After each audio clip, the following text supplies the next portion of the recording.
thank you for being here, for spending your time in the quest for truth and beauty and love, rather than frantically looking for another human being to complete you as if you are some sort of half of a whole. You could have been angry at the whole world for not providing you this wholeness and this beauty and this meaning that other people seem to be able to experience. And instead of thinking that you will never have peace, you were here actively engaging in the very process of knowing the true self and of actively letting go false beliefs.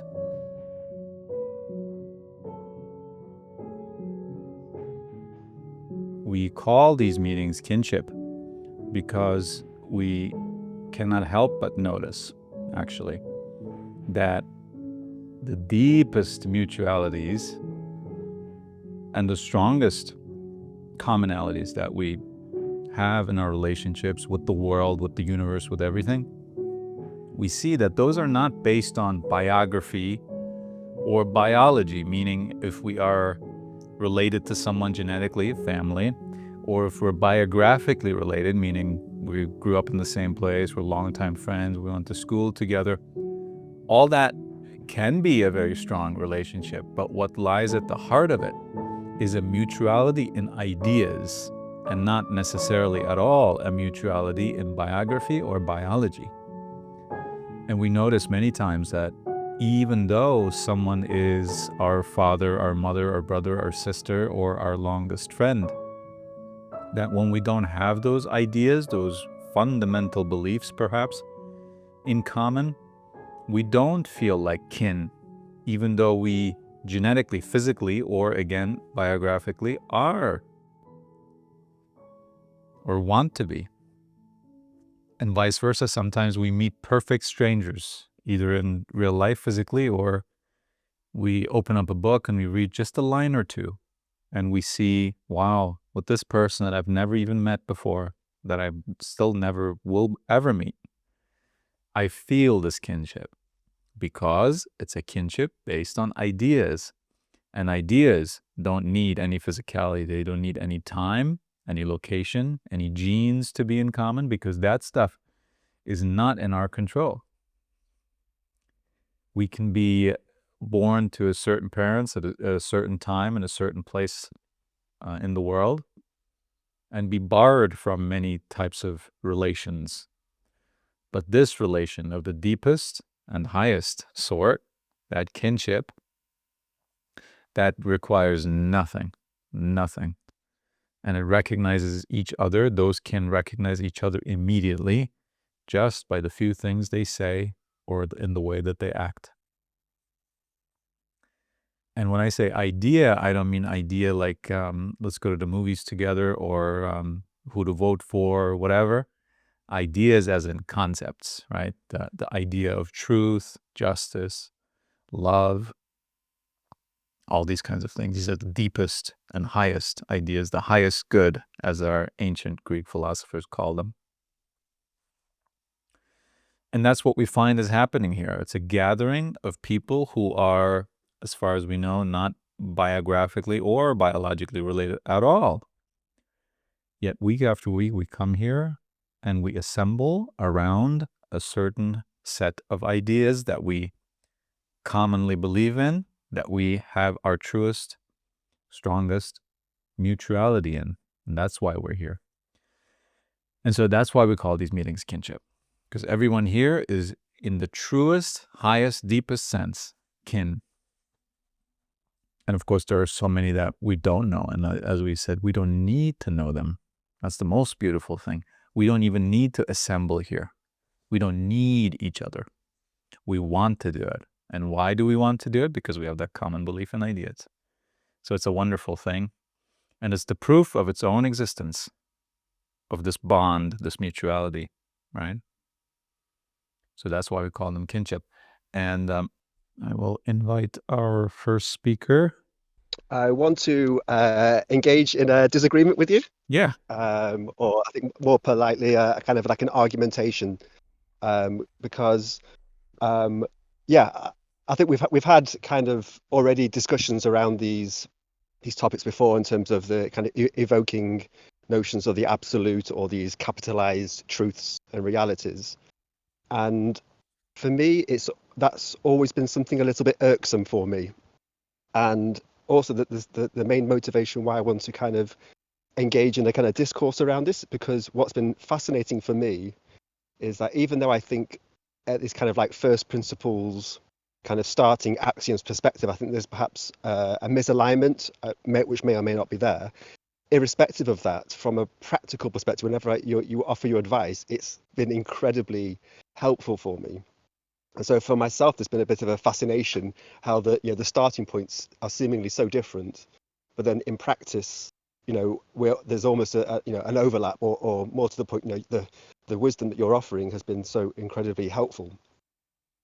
And so I just kind of want to kind of characterize, let's say, how I understand your evocation of these absolutes. So yeah, I think what I think a good starting point would be for me to characterize how I understand these absolute terms, the truths and the justices, where it, perhaps where is the history of this, and then why I refute it, and then to come back to what I think has been a recent realization, why actually it doesn't matter what the starting point is. When you put these things into practice is where the magic happens.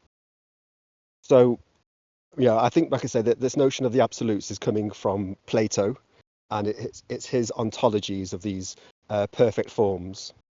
And what I think is intriguing for me is the little I've kind of dabbled so far into Plato is when it comes to his epistemology, what it is to know something. I completely agree with his statements. There's this kind of separation between what is intelligible and what is sensible, and we make sense through our intelligence, right? There is this need to make forms of our senses. And then he makes this kind of ontological state to kind of evoke these eternal objects, these eternal truths that are out there that are, from my perspective, invisible. But what I think they're there to operate is to try and provide some sort of anchor, right? To try and provide some static notion, something that we can call upon to help us try and make these statements of truth. And for me, my epistemology is that whilst we have connection to reality, we don't have a direct connection with reality. We are closed off from it. And so in terms of what it is to know something, all our knowings have to be shrouded with uncertainty. And when it comes to trying to make ontological statements, things out there in the world, there is no perfect forms. They're always shrouded in ambiguity. There's fuzziness to them. And so our categories, are useful, but we often, and that the more general they are, the more kind of regular that thing is that we're encountering. And so there can be a kind of an illusion that if we're in our lifespan encountering things that don't really change much over our lifespan or over the kind of written recorded history, we might start thinking, oh, these things are eternal, that these things are timeless. But on the scale of the universe, they're really not. Everything has a kind of transience to them. And so, let's take a statement that I think I've heard you say a few times, like, there is nothing simpler than the truth. And what I'm hearing there now is that, well, let's say why I think every element of that has some sort of error baked into it. So because of my epistemology, I don't think you can make any truth statements. You can make truthy statements. There's truthiness to things. There's always ambiguity to it, but we are only really in the game of refuting false ideas, never actually accepting a true idea, because we can never accept a true idea. So already that statement has complexity, because we're never in the game of accepting a truth. It's just a game of trying to, reject false ideas. And then the isness of this, is, in my eyes, that's an aesthetic statement. It's, it's like if I look outside and I go, it is raining. It's a true statement, but it's completely, redundant in a sense. It's not adding any extra value. It's just making a statement of things as they are. And like I said, for me, that's an aesthetic statement. And then the simplicity of it, I think, again, because we don't have access to truths, the simplicity is a preference. It's a choice that we're making, and that preference has utility in how much it provides usefulness for yourself. So it's a pragmatic assertion, or a pragmatic preference, in that I have a preference for truths that tend to simplify, and I find as a consequence my life gets simpler, my life is easier, and thereby easier to get by. But I think if we were to, again, this is hypothetical, but if we were to kind of look at the history of your life, the history of your trajectory of learning, I'm sure there was lots of times of deep learning. There was lots of absorbing complex ideas and notions, and through the accruement of that, because you've got such a breadth of knowledge now, that yes, things are simpler, things are easier, because you've consolidated so much structural learnings about the nature of the reality that we have access to. And so for myself now, what I think I'm in rejection of is that you cannot align yourself with truth. You can't act in accordance to truth. But what you can do, the thing that makes appearances in our awareness, is beauty, and you can act beautifully. And I think if you're acting beautifully, what it's getting at is that there's an art to living. There's not a rule-based system. It's something that requires learning, requires simplicity, requires finding peace. But at times, you're going to be in disturbances, and even in those moments, there's a way to act beautifully in those moments. And I think, at least from my perspective, there's something very pragmatic and easy to understand about that. So when I hear something like truth is simple, or to act in accordance to truth is simple, I find that an incredibly hard concept to actually understand what's the next step to do. But when it's about something aesthetic, it's there's something aligned with how things make appearances in my awareness, at my senses, that makes sense to me. So that's my argument in a nutshell. How long have you been an intellectual? um, from a very early age.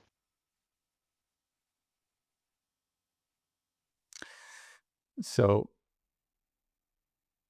there is, from knowing myself, when I used to identify as an intellectual, or want to be, or that my intellect can, given enough time and me giving it enough energy and me devoting myself enough to knowledge and information and understanding, that there would be nothing that I could not understand. And of course, I was aiming for not so-called simple things, however you want to define that, it doesn't matter. I was aiming at complex things, because the master intellectual is one who grasps complexity, who is a master of complexity, not of simplicity, because simple is easy to the intellectual. And complexity is where we really earn our stripes, so to speak. And the more complex things we can grasp, and then often also, explain to others, the more we feel that we're progressing, the more our intellect is saying, you're going the right way. And at some point, there came a point where there's a realization that this will never end, and that the intellect is purposefully looking for complexity. It is purposefully looking for what to apply itself to next. And this even goes as far as in Stoicism, which overall I very much enjoy and very much learned a lot from. But I saw in that too, and by the way, 99% of what Stoics have written is lost. So we don't really know what Stoicism is, and where it would ultimately lead, perhaps. But I saw that there's this never-endingness to it, that the character of a person is always evolving, and that we're never done. And, Marcus Aurelius talks about that, Epictetus talks about that, Seneca talks about that. I think even Socrates had maybe a similar notion, I'm not sure now, of this ever present working on yourself, bettering yourself. It's never done, right? And we aim at perfection, but we know we will never be perfect, and we're just trying to get as close as possible, and that's all fine. As close as possible is good enough. Marcus Aurelius always said, in every situation, make the best move you can, right? He never said you will ever be able to make a perfect move or anything like that. So, and in everything else also, I saw this, right? In everything, the Christian is always trying to be as close to Jesus as possible, as godly as possible. But to ever say that they have achieved being like Jesus or being godlike, that's blasphemy. So, and it's in the same with other religions, other philosophies. You're aiming at perfection, but there has never been anyone who wasn't afraid to say, I am perfect now. It's always a goal, and it's always supposed to be a goal. And this is what the intellectual does too. This is what we have in common with everyone, whether we are an atheist or a very devoted so-and-so, or we are a scientist, or we are a scholar, academic, whatever. We all have this in common. We're aiming at perfection, but we never want to get there. We want to be this project forever. And this is what I'm seeing in some of the thoughts you're bringing forward, because we've talked about these things before, and there's always something to nuance, and there's always something to keep discussing, and there's always this need in our conversations to pin things down and to define them. And of course, we're never going to be satisfied with that. And this is going to always keep going if we retain this motivation of the intellectual, right? And I'm not saying that as an identity, but we're intellectualizing everything. And I also don't want you to feel, as I have felt, and I assume it would be the same with many people because our nature is the same, feel the offense of this. When I'm going against seemingly the intellectual's way of doing things. Because if we are offended by anything I've said or anything that is said about intellectuals in general in a negative way, which is not a lot, then we can know for a fact that we have been identifying with that process, with that way of being, with that way of trying to make sense of the world or not trying to make sense of the world, right? That's another intellectual achievement, to say, I'm not trying to make sense of the world anymore. I'm only trying to better understand how I can never make sense of the world. Whatever it is, intellectualism will always apply itself to something. It will never say, this is I've reached a domain where my process does not work anymore, and I need to let it go, and I need to do something else, or actually abstain from doing altogether in this kind of realm. But the intellect will never allow that. The intellect will always say, but what about this? What about this? You're going to miss out, or that's ignorance, and this is not how we do things, right? We understand things. We use logic and science and understanding and the mind. And we have to keep going with this. This is the whole point of life. What would you be doing if not reading books, if not agreeing or disagreeing with certain things, and then trying to understand why you agree or why you disagree? What would you do if you didn't do this? There was a point like that in my life too, right? And this is a very offensive, very scary thing. And this is why this place is so special. We can only do that here. Anywhere else, if I walked into an academic setting and talked like this to the intellectuals there, who pride themselves on being an intellectual, right? There's pride in it as well, not just the intellectualism itself. On top of that, there's pride. And if you say anything against that, I think you even know better than me, because you've been in academic settings more as well, that's a highly, highly offensive thing. Highly, highly offensive thing. We always hear about how scientists among each other have these amazing quarrels and very disrespectful ways of going about each other and taking credit and all that, the pride involved and all that.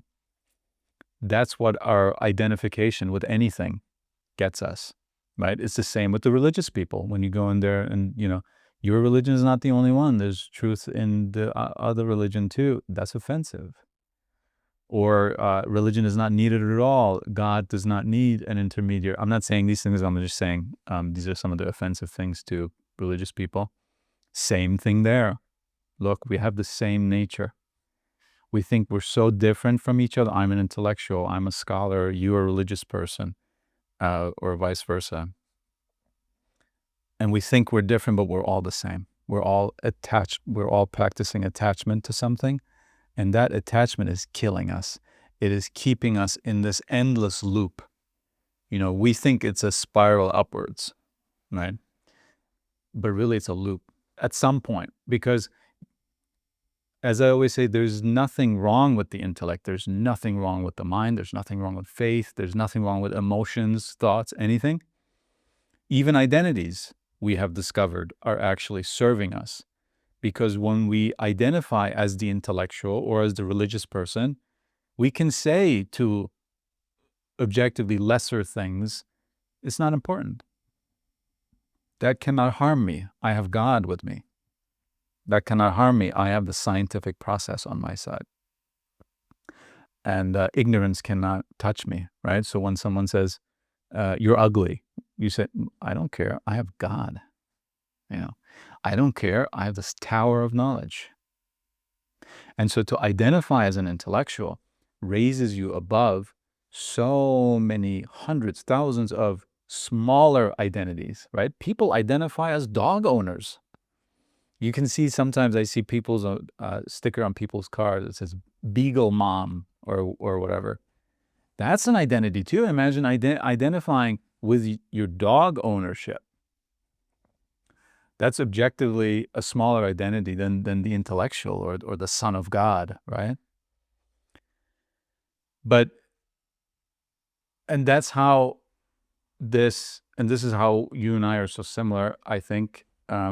This intellectual process, our intellect, devoting ourselves so much to our intellect and the power of the intellect has gotten us so far and has kept us so safe from so many other identities that also objectively end in actual ruin, in actual a death wish, in actual not seeing any point in life, any meaning in life, and also not even seeing the possibility of it ever. And so we are thankful even to identity. But this identity, however you want to define it, this identification with the process or the intellect itself or the power of the mind, which is objectively there and true, there is a point where that needs to go. Because it's an endless loop. And, I heard you say, I also want to talk about the specific things you mentioned. This is just sort of, just want to set this up so that we can talk on top of this, because I think it will be helpful. It was helpful to me, and that's why I offer it to you, right? I can only suggest things that I found helpful for myself. And yeah, it is very true to me. So yeah, it's there's no offense. It's all just no, and even if there is, like I said, that's something to be thankful for too, because as we discuss all the time, whenever there is offense, anger, resentment, fear, any kind of emotion, anything, we know that whatever triggered that, whatever emotion that is, there's something there. There's some identity, some identification, some attachment there that we can, and only we can, let go of. And as we know, I think we agree on that very much. Every time we let go of an attachment, we vastly improve our experience of peace, right? And stillness and understanding also. And so that's why I would say we're thankful to the emotions, to offense, to attachment as well, because it shows us that they are there. They live in our unawareness, so to speak. We're not aware of them. If we were aware of them, we would, especially intellectuals would say, what good are you to me? What use are you to me? And we would have gotten rid of it long ago, but we didn't, because they don't live in the intellect. They live in some sort of unaware area of our experience, whatever we want to call that. But to talk specifically, I keep and I heard you say this before when you said we are, we don't have access to reality, or some other way you said that we are barred from it, or that we are, don't have much if any insight at all. And I told you this before, but it's not accepted, I think, in many ways, even though this is the only thing to me that one can move forward in this after that's being said, which is that, but we are not apart from reality. We are not looking at reality from some other place. What would that be? Are we looking at reality from reality number 2, or are we looking at reality from unreality? Where are we looking from? I mean, we are part of reality. We are part of creation. We often, especially scientific people and also religious people, once again, do this a lot, this duality, right? When we say, the religious person says, there's God and then there's me. And the things I do, God is watching and is going to punish or reward me accordingly. And the scientific person says, man versus nature.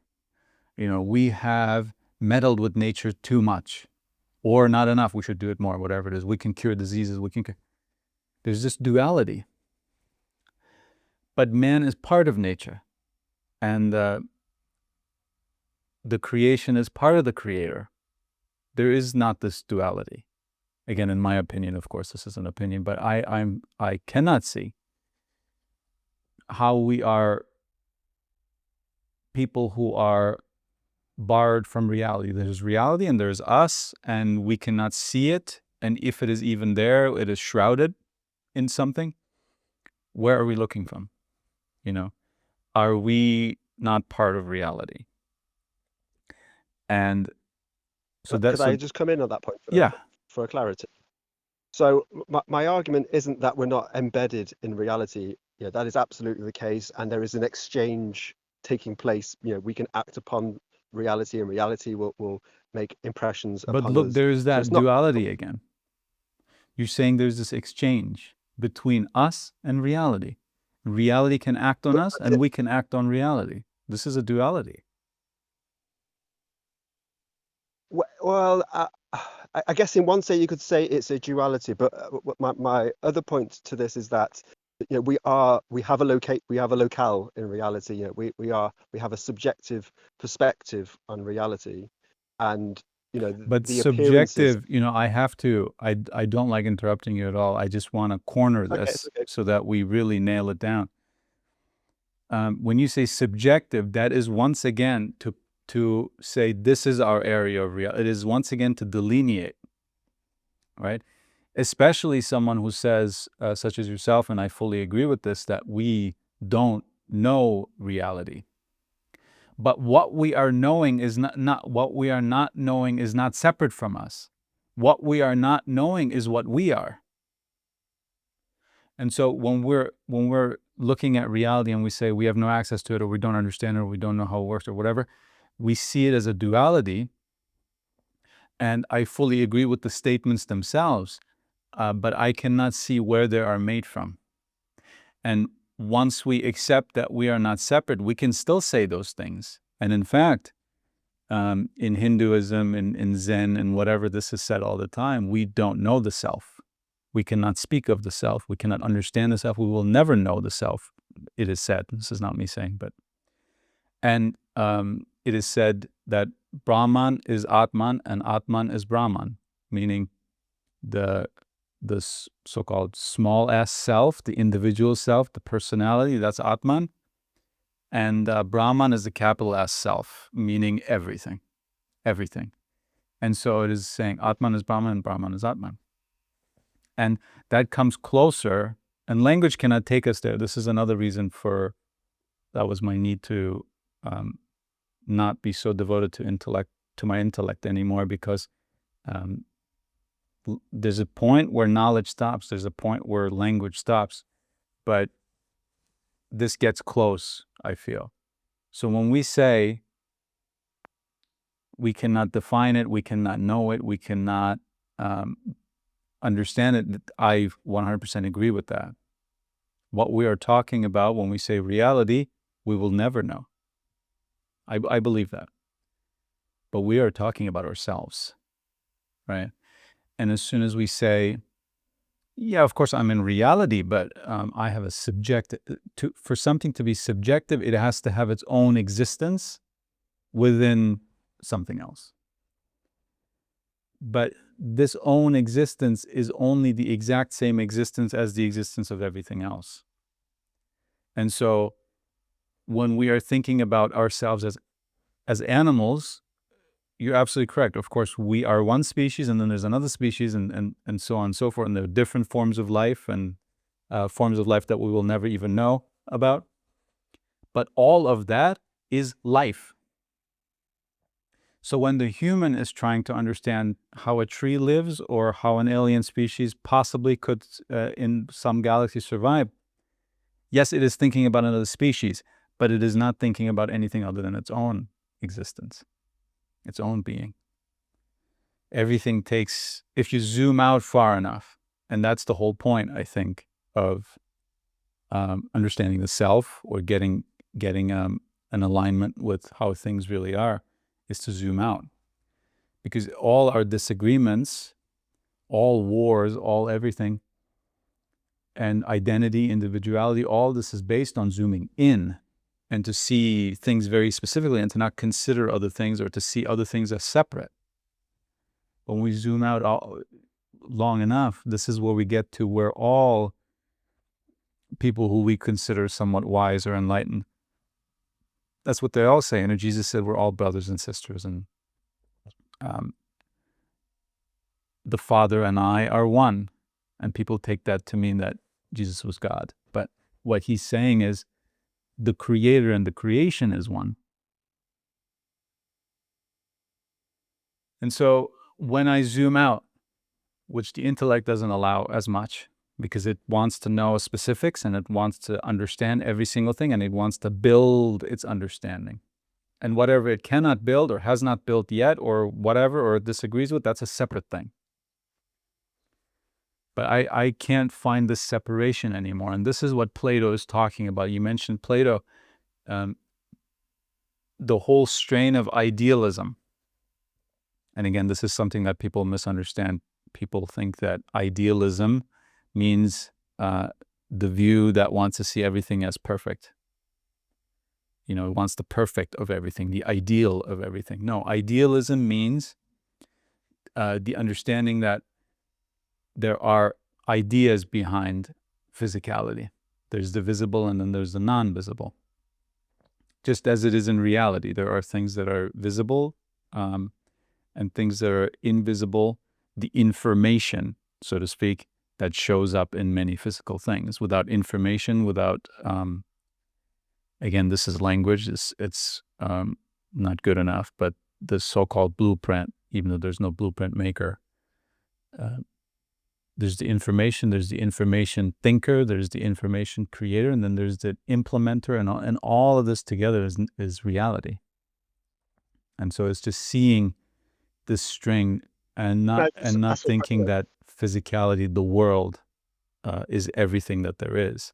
That's idealism, right?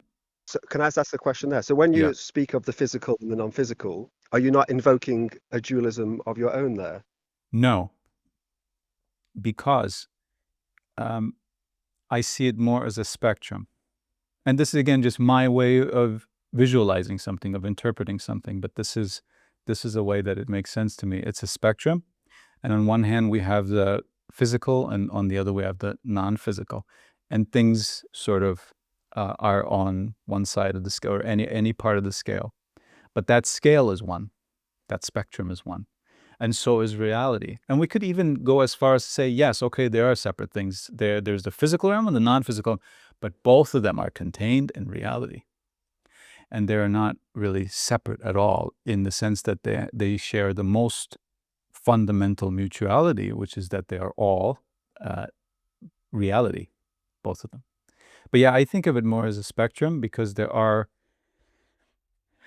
things that are purely physical, perhaps, very materialistic things.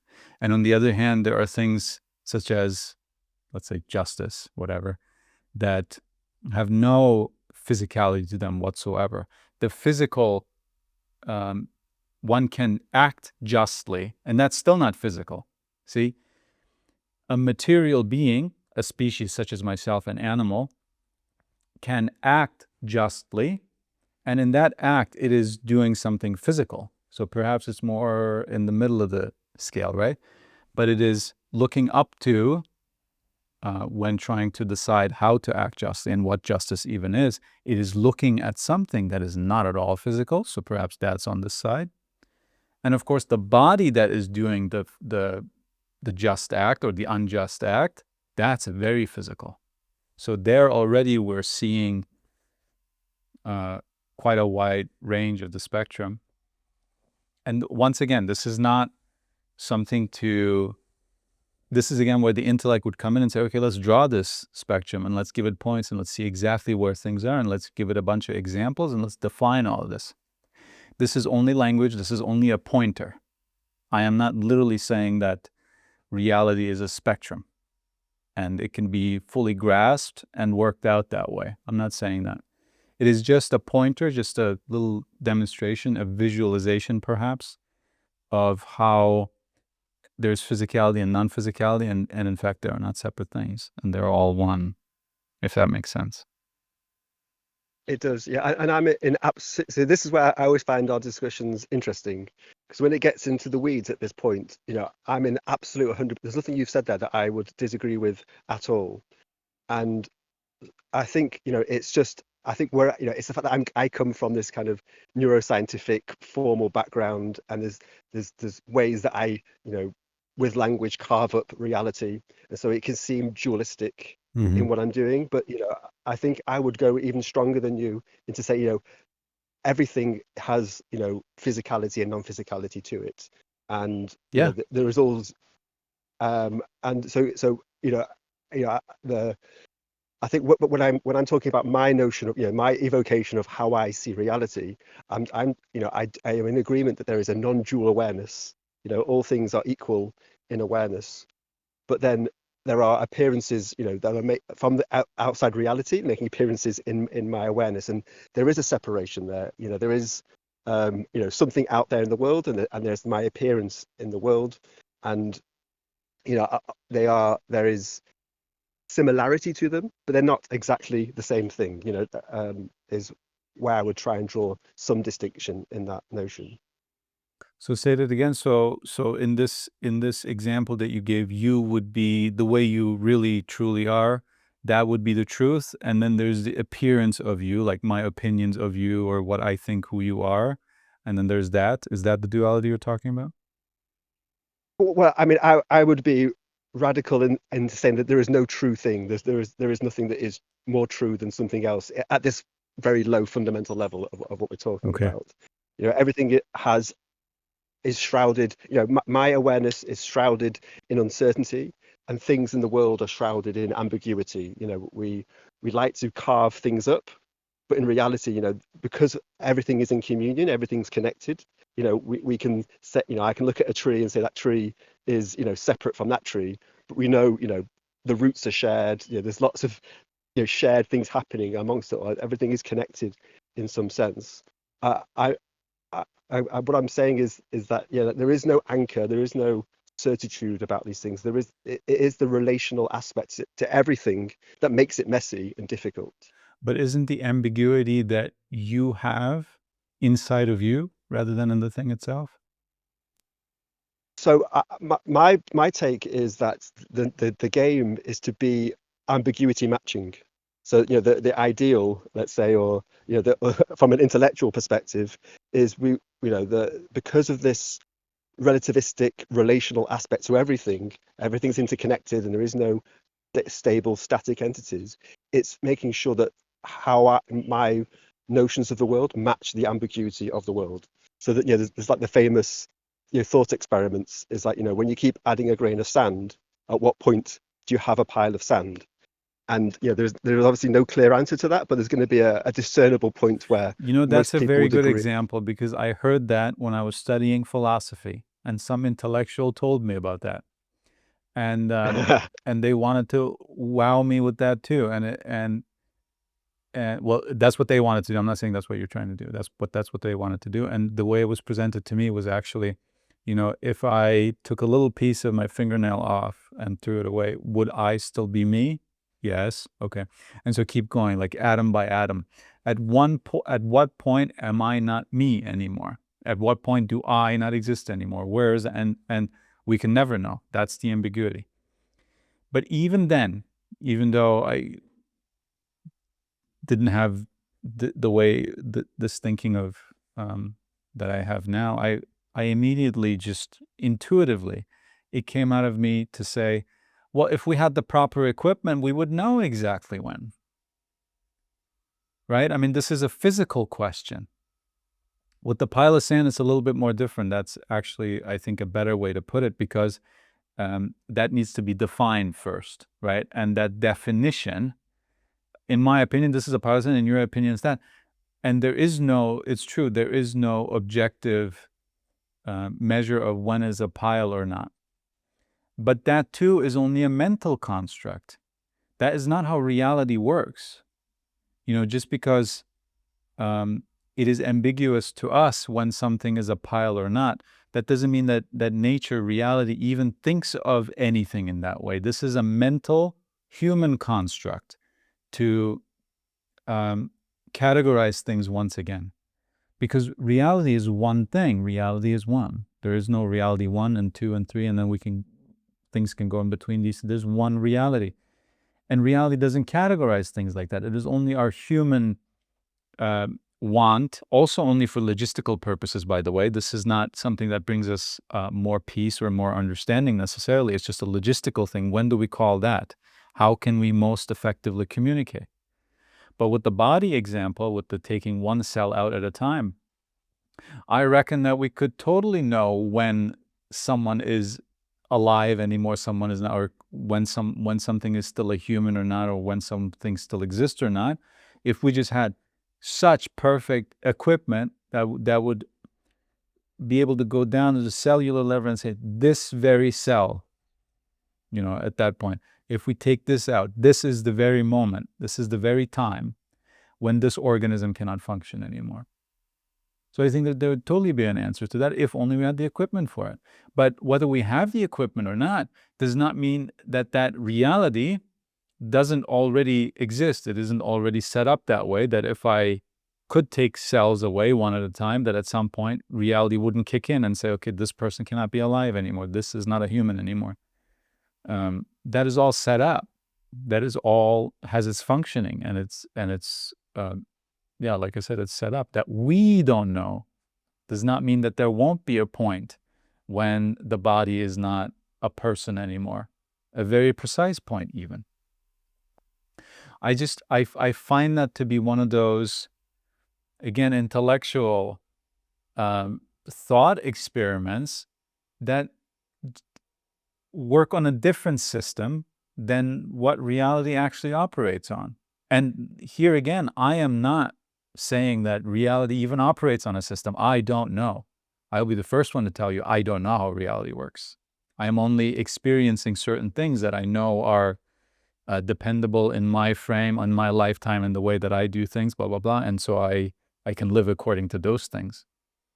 But I don't find that an effective tool. I think that is, I think it's a mental construct. It's an assemblage of certain thoughts and ideas that are very human, very abstract, and I don't think it's connected to reality at all. Do you know what I mean by that? I know what you mean, but I think there's like the way you're kind of categorizing my notions, I think I would feel exactly the same about yours. I think, for me, I think reality is ambiguous. I think, and as a function of the fact that things are in a continuous spectrum. That is the nature of an open-ended, ever-evolving system, is that it has these ambiguities baked into it. That's what I think is, and to have variety is essential for life. That is a life creating necessity. Yeah, and here And again, we both need to maybe have a think if, and I want to think about this, and we'll do this on our own time, of course, because this is something that should be unfolded. But is ambiguity in the observer, or is the ambiguity in reality? This is, I think, one question that we can dwell upon, and that can perhaps bring some insights that we can then share after again. sure. But to point to that, also, one more thing I heard you say, and what is at all possible to even discuss now, I think, is it not a capital T truth that reality is ambiguous? And in part, in answer to your previous question, I would say I can only answer that ambiguously because I am an observer, and observers are inherently So why ambiguous. not So assume that since we know for a fact that the observer is ambiguous, since we know that for a fact, right? Because we can experience that. Why don't we mhm, just leave it at that? Why are we going on to I agree. say that a truth, reality, whatever we want to call it, anything after that is also ambiguous? Because that we can never know. Because is it the observer that can't see, or is it reality that can't be seen in a non-ambiguous way? We don't know, since we cannot rely on our own understanding, because we definitely have ambiguity. Why not just leave it at that? Why not just say, this is where we draw the line of experience, everything that shows up in experience, and anything after that is however it is. And I don't need to know, I cannot know, and in fact, I don't need to know, because my life, my peace, my working knowledge of how I should conduct my life is actually not affected by that.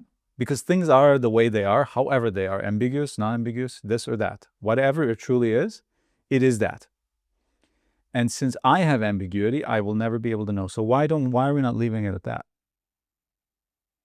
That is my point. That is exactly my Okay. take on this. And I With this feel I am predicament. leaving it at that, because when you say, for example, that truth or that reality is ambiguous, or you see, again, that could be debated, I suppose, but well, let's take this truth that there are certain things that are not to be known. Is this something we can agree on? Absolutely, yes. Is that not a capital T in terms of universal and timeless truth? No, because I think it's contingent on observers like us. It's an internal truth to myself, and I have no idea when that truth came into existence and when it may go out of existence. I would not call that, for my intellect, eternal. So if someone said,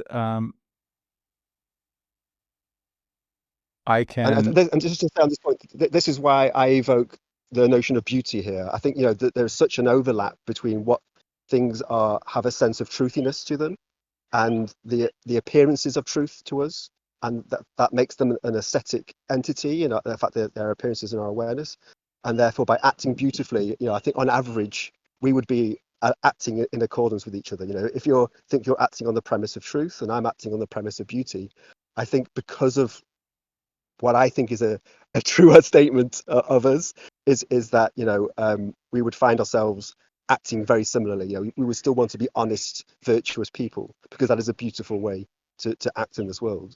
right, but if I said, there are no things that are not to be known, I know every single thing, would that be a truth? There would be a false statement there. Yes, absolutely. There would So how be. can you say it's a There's false one. statement, though?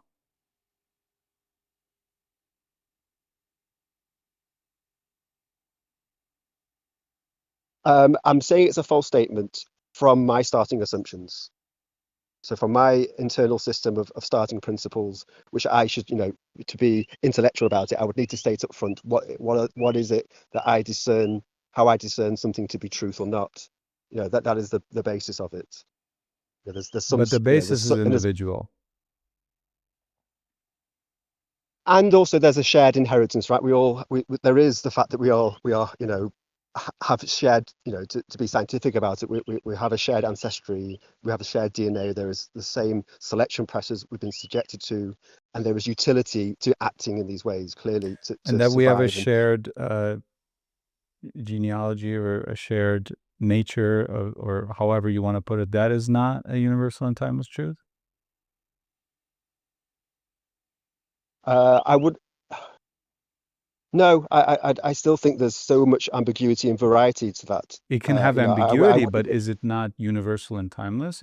Will it not always have been the case that we have a shared genealogy, and will this not be universally true? I guess I get caught up what we mean here by universal. So for me, for example, you and I have a shared genealogy, fact, right? So yes, someone on Mars cannot say that we do not. Someone 1 billion light years away cannot say that we do not. Here, they cannot say we do not. We cannot say that we do not. No, anywhere that we can go in time and space, this fact cannot simply be ignored away. So but these are universal truths as that in are, everywhere, and timeless as in every when. but I would say these are truths that are of the is statement. The very deflationary truths. We're just, it is raining or it is not raining. It's not. There's nothing having in terms of in the pursuit of truth. There's nothing of value. There is a statement of fact, like you're saying, but from a But who is judging the value? Me. So, but when you say there is no such thing as a universal and timeless truth, that is also not the authority, right? You saying that, you are necessarily saying I'm saying that on an individual basis. So we want to think if there isn't an anchor, if there isn't such a thing as truth, because when we say there's a shared genealogy, that is fact. That is fact. And I don't think that is on an individual basis. And I don't think the truth of this statement depends on when it is said, whether in the 19th century or 6 trillion years from now. And I don't think it matters where it is said, in Spain or in the Andromeda Galaxy. And so, to me, this is and we don't even need to call it truth, by the way, because truth is a judgment too, true, false, right? This is just reality. It is. Right? Even the truth is sort of a judgment on it. There's an opposite to that. But in reality, there is only one mode, is. There isn't even an is not, because that wouldn't be reality. Reality is only one thing, is. And that we have a shared genealogy, is. And so I cannot possibly conceive, and again, I know that that is not the measure at all, but as far as we can see, there is no place in the entire universe where this fact can be ignored away. And there is no time in the entire existence of the universe, in the existence of time, that this fact can be ignored simply on the basis of when it is said or where it is said. And to me, that is a timeless and universal idea. Look, I'm not even saying truth anymore, because it is an idea. Right? It is a concept. It is me saying it is not a physical thing, so therefore it is an idea. And so that, to me, when I say a timeless and universal idea, that could possibly be an example to that. And this is what I mean by that, right? Because I am not saying, when I say timeless, I am not saying this will always be true. That is not what I'm saying. What I'm saying is it will always be true that it was so at some point. When I say right now, you and I have a shared genealogy, at what point in time will this not have been true? That truth, that idea, in that way, it is timeless. And where is a point in the entire universe out of which one can say this is these two people did not ever have a shared genealogy just because it is said from that place. How can that work? So this is my understanding of timeless and universal. This is my understanding of truth or idea. And when I say timeless and universal ideas, this is what I mean. And I think in this sense, we can see that. In this sense, we can see timelessness and universal, the existence, the mere existence. When I say truth, that is also because you might have heard me say before, truth, reality. Everything that is real is true. Everything that is true is real. Otherwise, it would not be true. Otherwise, it would not be real. So, just to cut in there, Yeah. that's when you said we can see this, that is exactly where I think these things are aesthetic statements. That's where the appearances come into this. It's self-evidentary. It's through appearances that we can no, see I the understand. apparent I understand that I know that there are appearances, but an appearance of what? Of what it is a false or true appearance, that thing does exist. If someone looks at our genealogy and looks at it wrong, they have a false appearance of it. If they look at it right somehow, they have a true appearance of it. But the appearance of what? That of which it is an appearance, whatever that is. I don't claim to know what it is. I don't claim to not know what it is. Whatever it is an appearance of, that thing surely exists. Right? Or I am thinking of something, and what I'm thinking of is actually a totally other thing. But that thing exists. Because the universe is, the reality is, there is something rather than nothing. Whatever that is, that I claim universally and timelessly to be, that it is there. And that fact is an idea. So in that sense, I would claim that whatever reality is, whatever it is, and whatever it is not, that is reality, and that is a timeless and universal truth, for example. So forget about the everything that is real is true and true is real. Forget about that. It stands without that, because whatever I am referring to, count me completely incompetent, count me completely ignorant. Whatever I'm referring to, I have the completely wrong idea of it. But that it is whatever it is. And whatever it is, that I claim to be a timeless and universal truth, a timeless universal idea, a timeless and universal reality, existence, beingness. And this is, in the true sense, idealism, just this one fact, so to speak, this one idea is idealism. And I personally, basing it off of that, include such things as beauty, love, justice, truth, which is, again, itself, but other truths, perhaps, as timeless and universal things, timeless and universal ideas. This is all there is to it. And I don't even define these things. We've talked about love before, for example. We don't define love exactly. We can say, okay, as an action, it seems to be to wish well. That seems to be according to love, in alignment with love, so to speak. But what it is, we don't know. We talk about self all the time. But what the self is, we do not know, because the self cannot see itself, so to speak. In that way, it seems reality cannot see itself, because you and I are part of reality, but we're talking about reality and we can't say what it is. But we're part of reality. So it's reality talking about itself. Reality not knowing about itself. And this is that beautiful connection that we have when we ask, who is God and who am I? There's that one connection that both questions share. Whenever we say, who is God, we're talking about something that cannot be known. And whenever we talk about the self, we're talking about something that cannot be known, need not be known. Because God is God, whatever it is, and the self is the self, whatever it is. These things exist. Oh, you don't understand God. No, you don't understand God. Regardless, we are here. We are. I am. This is. However it has come about, however it is happening, it is occurring right now. And the self is there. It is trying to understand itself. It is trying to talk to another self, and things are happening or not happening, but the self is there.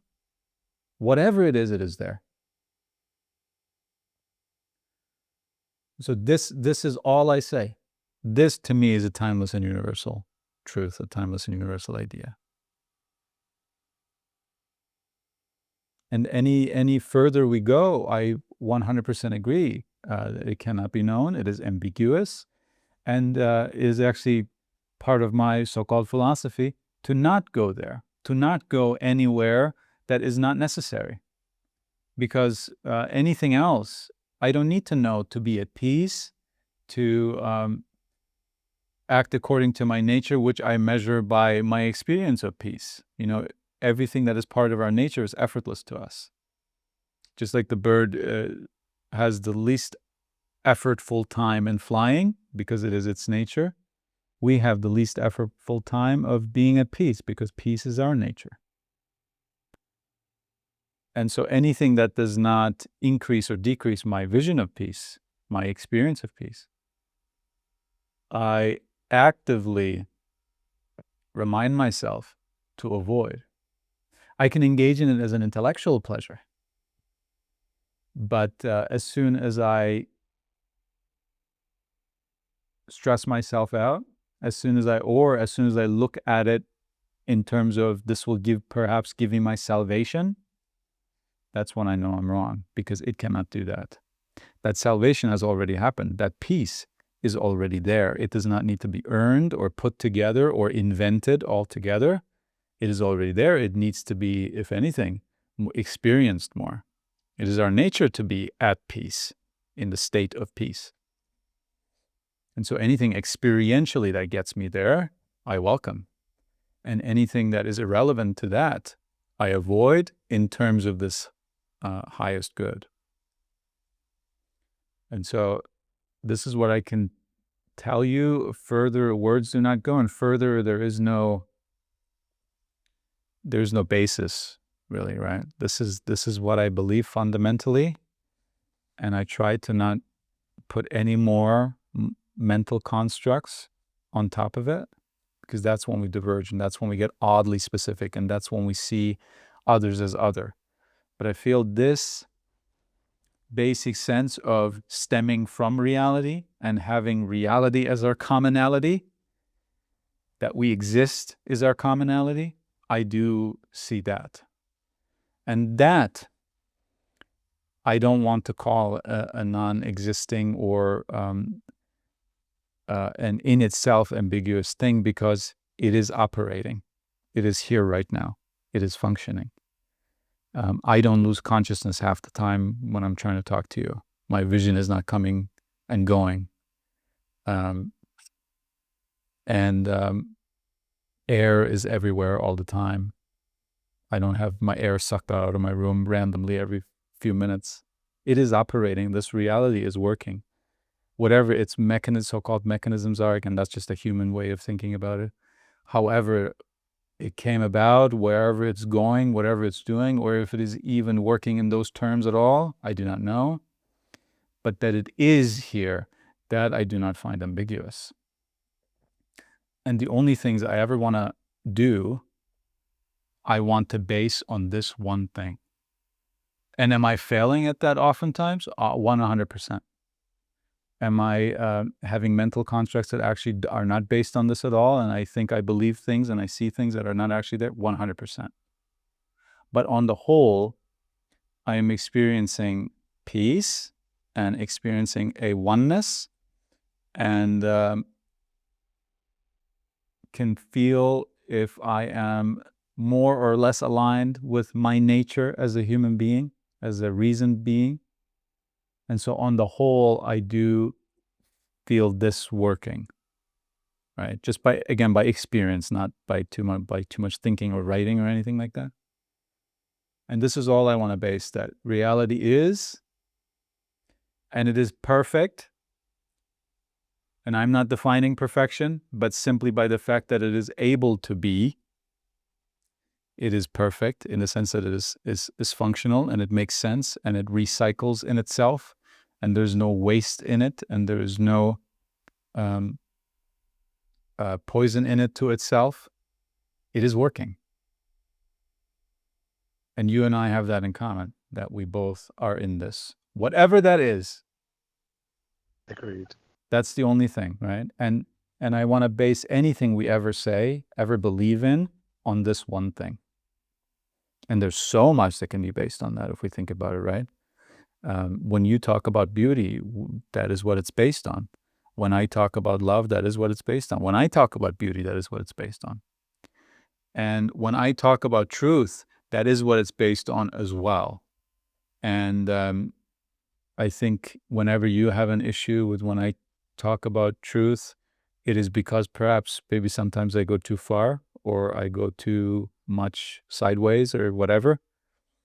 But just so you know, whether I am achieving that or not, my intention is always to only base things of this one, what I see as universal, timeless, eternal reality, just the fact that we all are and what that means. Right? And I believe you're doing the same thing. My only suggestion as a friend to you, again, this is much more profane. This is not even as big as the things we're talking about. But to experiment in your life with giving the intellect less of your energy, with letting Yes, very much. with letting the intellect dictate a little less of what you ought to engage in with your time and with your energy, because this intellect has proven itself. It is very competent. It is very powerful. It is very wise also. But there's a limit to it, because there's a limit to me. My intellect is me, right? I'm not tapping into the intellect of all of reality. Otherwise, we could have the answer of everything we just talked about. My intellect is me.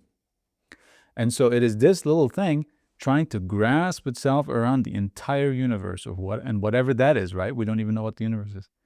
And it's never going to be able to do that.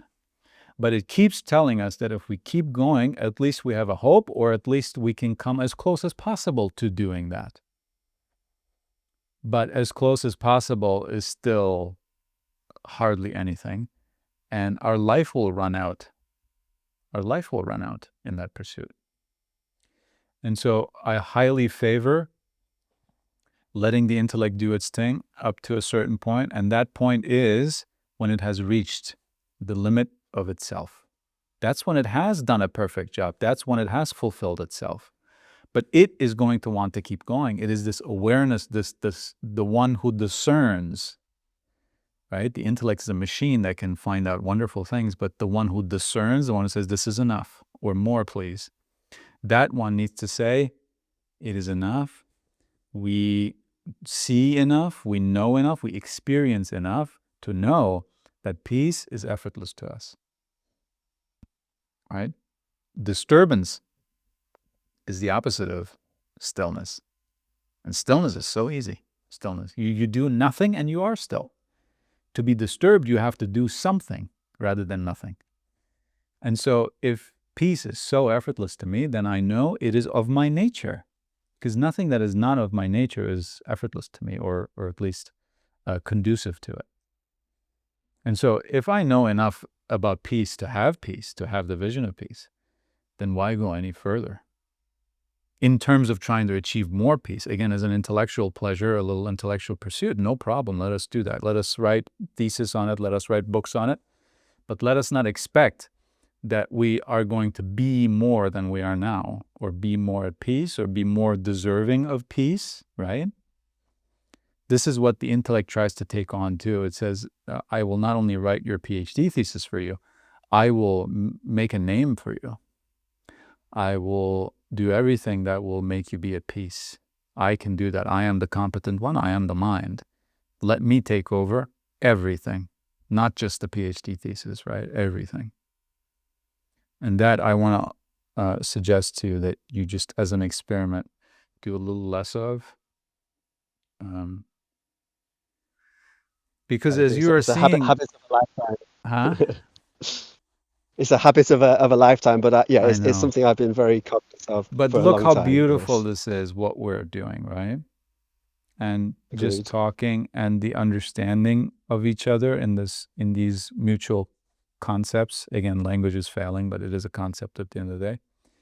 And the peace that is in that, and the amazingness and the beauty that is in that. But the intellect says, okay, that's all good and fine, but I disagree with you on this. Let's talk about this. And I'm not saying that's what you did today. I'm saying that's what the intellect does generally. And we feel that every day. It's never going to stop, but we can know, it's the intellect coming in, right? Coming in the view of whom? That is me, not the intellect. I am not the intellect. The intellect is one of the many things that rise in front of me, such as my thoughts, my emotions, my memory, my whatever, the events that occur in the world, but it is not me. And I don't need to fix its problems, and I don't need to engage with it all the time. I can say, not now, or you have reached your limit. This is enough. And I just want to enjoy the conversation with my friend without the half burning desire in the back of my mind of, I need to set this straight, or I need to say this, or I need to learn this. I need to be told this. Well, what does this person think about this? There's time for everything, but I feel like that'd be beneficial in the truest sense to our nature, more conducive if we let the intellect do the thing what it's very good at, and to not give it 1 inch in the thing that it's not good at all, but it wants to do anyway, right? Mm. Yeah. Okay, so as always, I appreciate this. This is very important. This is how we also people listening, right? I don't usually don't go that far into what my beliefs are based in, and I hope you don't either, because then this is at least somewhat useful to you as well, for you to engage with your beliefs or your process on a more deeper level, which is always a good thing, because examine and re-examine, right? We examined these things at some point. That's how we came to them. Well, we must continue to re-examine, because things change, and we always want to be at least aligned with what makes sense to us, even if we think we can't be aligned with truth at all. But at least what makes sense to us, we want to be aligned with, right? We don't want to find beliefs that we have been keeping up for years, and it's only there because we haven't re-examined it. And if we had, we would have seen that, no, actually something else increases my experience of this mutuality and this peace that we have, right? So thank you so much for that. Was there anything else? No, that is so much, and yeah, I'm just deeply appreciative for you, and yeah, and as always, your perspectives are very astute, and yeah, the intellect is something that's led me astray many many a time. So it was interesting. That's what you kind of led in with. But yeah, thank you so Yeah, much. thank you so much. And I will move you back to the audience, but I also want to say the same goes to you. I'm very grateful for you to bring these things, because it is a challenge in the truest and best sense to talk about these things, to re-examine and to be asked to re-examine. I mean, what a service you are giving to yourself and to me by bringing these things up. I didn't even have to go into them myself. You brought them up. You say, hey, what about this? Think about this again. Re-examine this again. And so that's extremely helpful. But yeah, to everyone listening, including myself, I want to say, we have to stop being intellectuals. Because even if we are religious, we are intellectuals. There's such a thing called theology. You can go study it.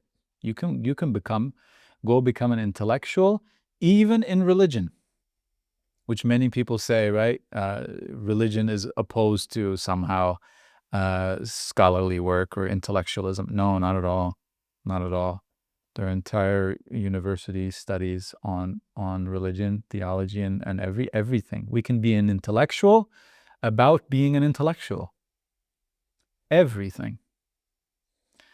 And again, that has its purpose.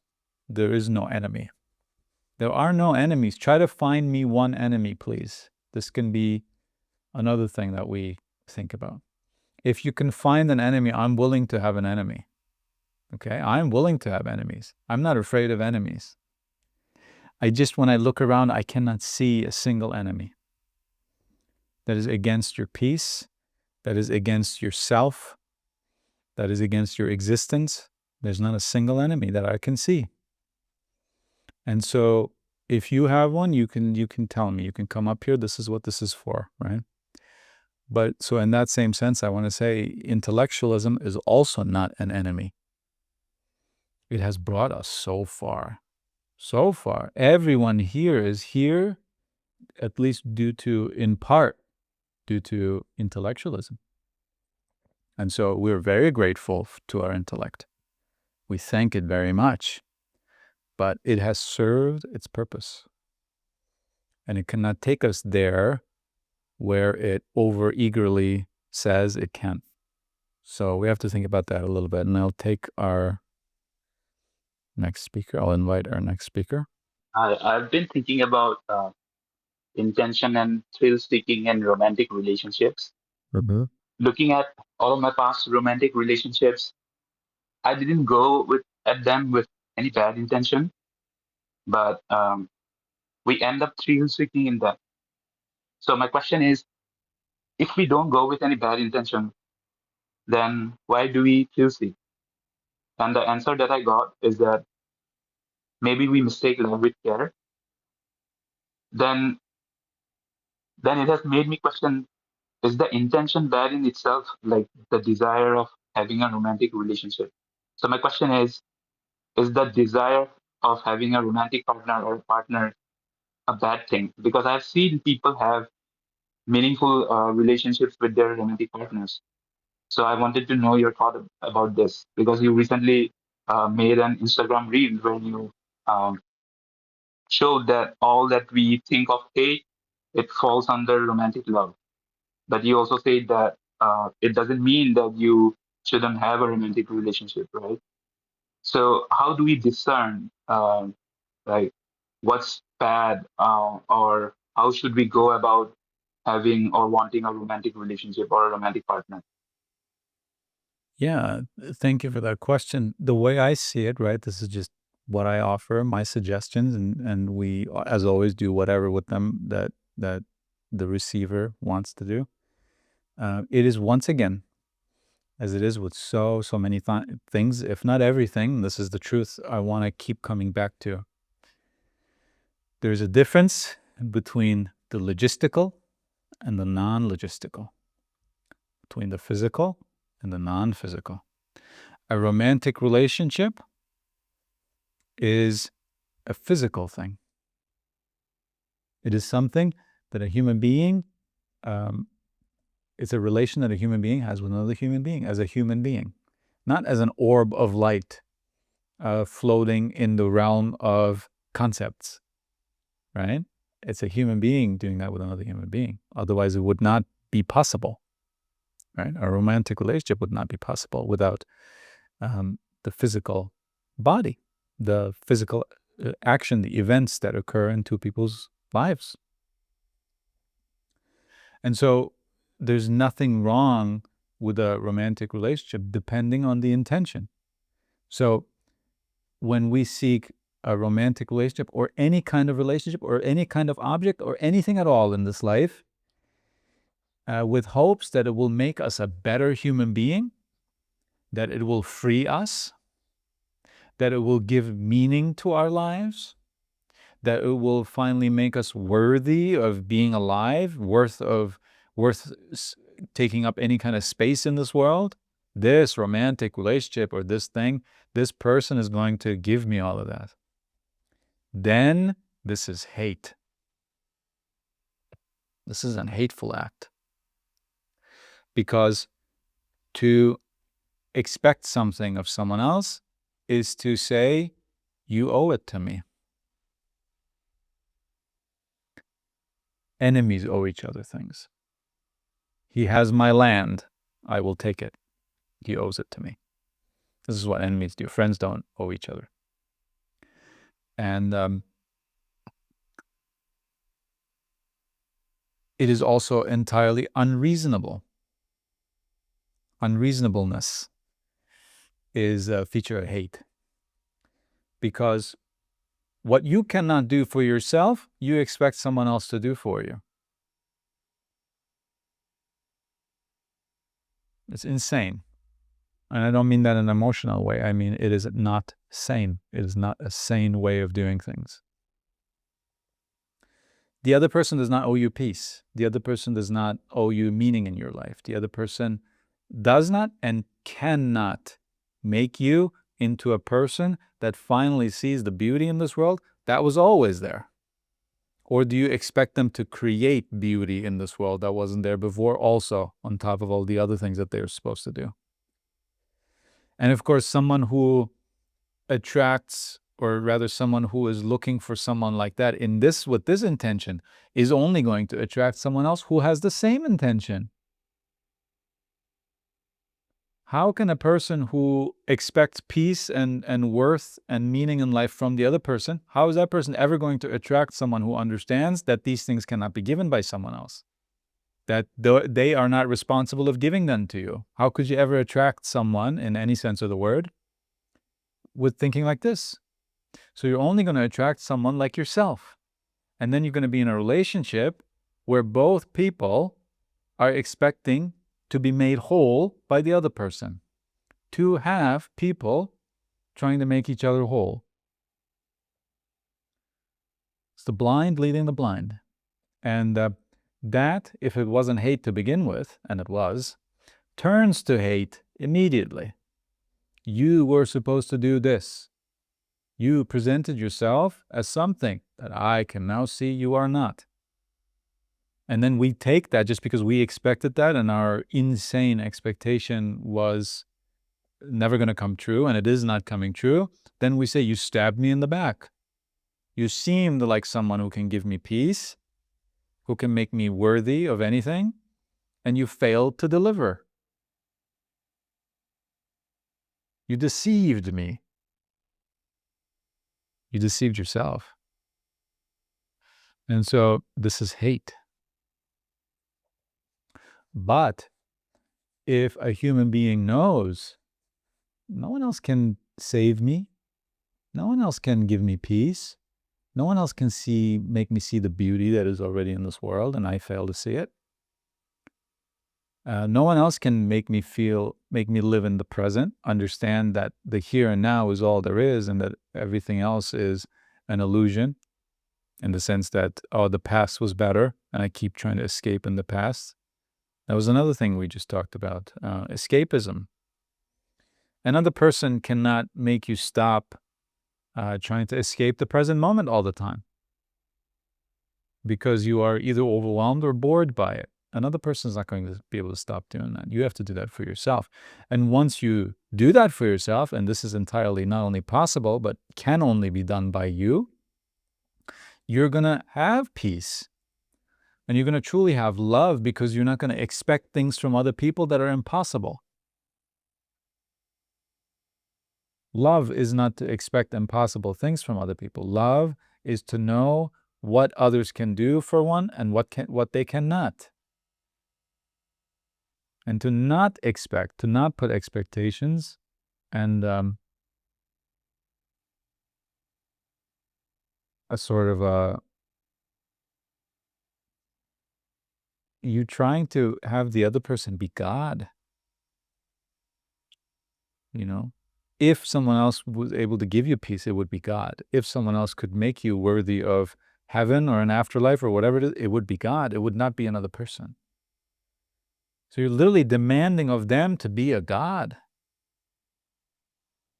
And so this cannot be shown to you by another person. Or rather, it cannot be implemented. It can be pointed to, like hopefully I am now. But it cannot be implemented by another person, so don't expect that. But if a person has this understanding that this is not to be expected from other people, that other people are not gods, and so we should not walk around with expectations as if we can find a God for us who can turn our entire life around, then we will know that this is not possible, and that will bring us the realization that all the answers, all that which we were seeking from someone else is actually inside of us. Someone else is not holding peace for me, and I just need to go find that person and then receive the peace. No, if peace is possible at all, it is possible because it is already inside of me. Or it is with me. I am with it, however you want to think about it. It is the vision of peace that we are lacking, not peace itself. It is the vision of meaning in this world that we are lacking, not the meaning itself. And someone who sees this, who knows this, who understands this, who lives according to this, will not seek someone else for any of this. They will seek them for logistical purposes. And when I say logistical purposes, I don't want to demean that at all. We are human beings. We are physical also. And so there is a great, again, physical, logistical value in being with another aware person. But again, this does not have to be a so-called romantic relationship. Any relationship, such as the one everyone here has with each other, right here, right now, is the same thing. It is one, hopefully, aware person communing with another aware person. Whether they are of the compatible genders and they're physically attracted to each other, so they decide to get married, or they are, let's say, of the same sex and very different ages, and so they decide to be friends, or they are mentors, or they are whatever particular physical form that relationship takes, it is all the same. It is all kinship. Without kinship, we are not interested in anyone as a romantic partner, as a friend, as a mentor, as a family relationship. Nothing. We are not interested in them at all. And so this kinship is everywhere, but it is not needed. Because, again, you do not need someone else for your peace. You do not need someone else for you to become aware of who you truly are and what this world truly is. That you are not your thoughts, that you are not your emotions, that you are not the appearance that you give off to the world, and that others are not the appearance that they give off, knowingly or unknowingly, that you are not your career, that you are not your past, that you are not your trauma, that you are not your future ambitions, goals, desires, or worries. So when two people of this understanding come together, they will come together romantically because they say, well, I would like to start a family. That seems like the right thing to do with the resources I have, with the time I have, and I always wanted to have children, and I just think that will be very fulfilling. And so I need another human being to do that with. And of course, I want this other human being to be of love, of truth, of justice, of this understanding. And otherwise, this is not going to be a good relationship. They're going to expect me to somehow make them a peaceful, fulfilled person. And I cannot do that. And so that relationship would just fall apart. And what kind of children would we raise with this understanding anyway? So naturally, you're going to look for someone else who has this kind of awareness. And two people who have this awareness will shake hands and they'll say, let's do this. This is a beautiful thing to do. And we will be partners and we'll support each other and we'll do all of that, right? Or again, we'll be friends, we'll do this, or we'll work together. We'll make a certain product or a certain service to the community with this awareness, with this understanding. And so all human relations need to be based on this understanding. And any human relationship that is not based on this understanding, that expects anything from other people in this so-called spiritual, non-physical, non-logistical realm to be made better there, if you are expecting this from another person, that is hate. That is not love. And So this understanding is to keep logistical things in the logistical realm and like the spiritual things in the spiritual realm, and not to expect the logistical things to fulfill our spiritual world, right? Do I understand it correctly, what you're saying? yes, when you are seeking a relationship and you are seeking to be made better spiritually, a more peaceful person, a more aware person, you are approaching it with the wrong intention. because that cannot be done by someone else for you. It can only be done by you for you.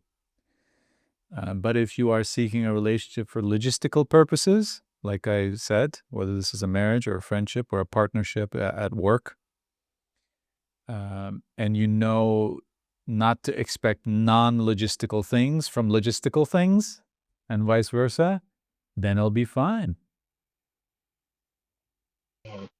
Right? And it's so easy to and it's so easy to bring the relationship into the non-logistical realm, because society feeds us all that nonsense about how family is everything, children are everything, a family comes first, blah blah blah.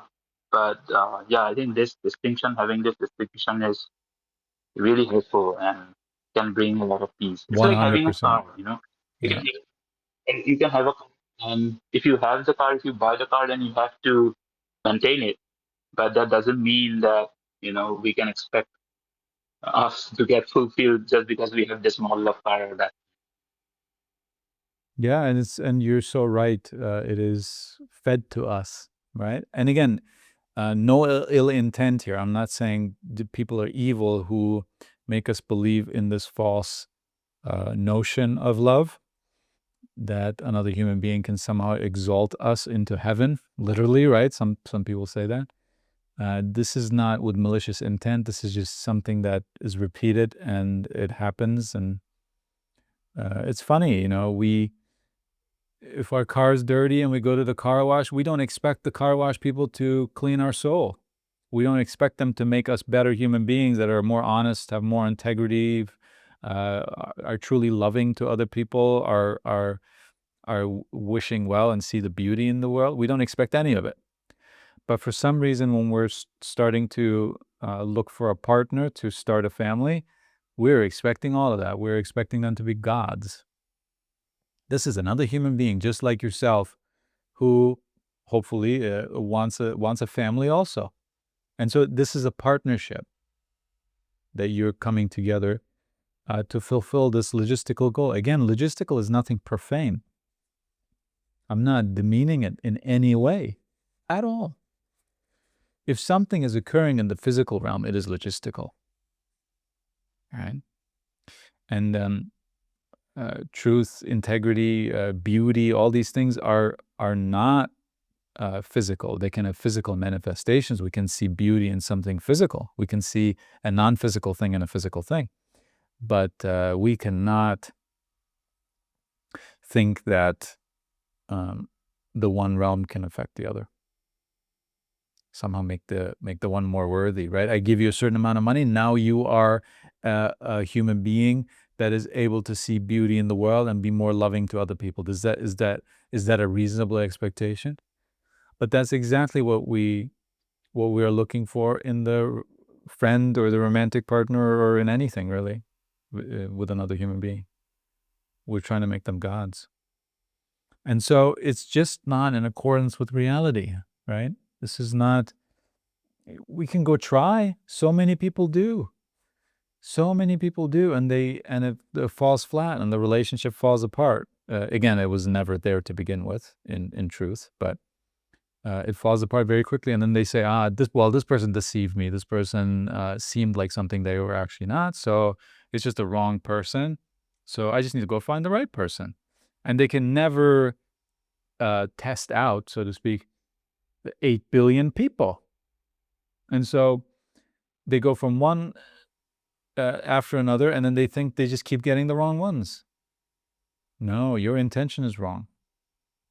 You're looking for a God among humans and think this is a reasonable expectation, so you keep trying. 8 billion times you're going to try. But you're going to run out of life, of course, before you can do that. And so it starts with us, it ends with us, as with everything else. Intention is everything. And I hope that makes more sense. In the truest and best form, it is a logistical thing, what we're doing. It is a physical thing we're doing. So we need to be conscious of not expecting non-physical things from physical things, from non-logistical things from logistical things. It is not going to work out. It has never once worked out. And how about because you say intention is everything, so I just wanted to ask this.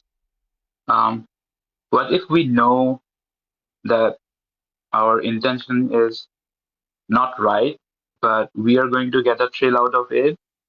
So let's just do it.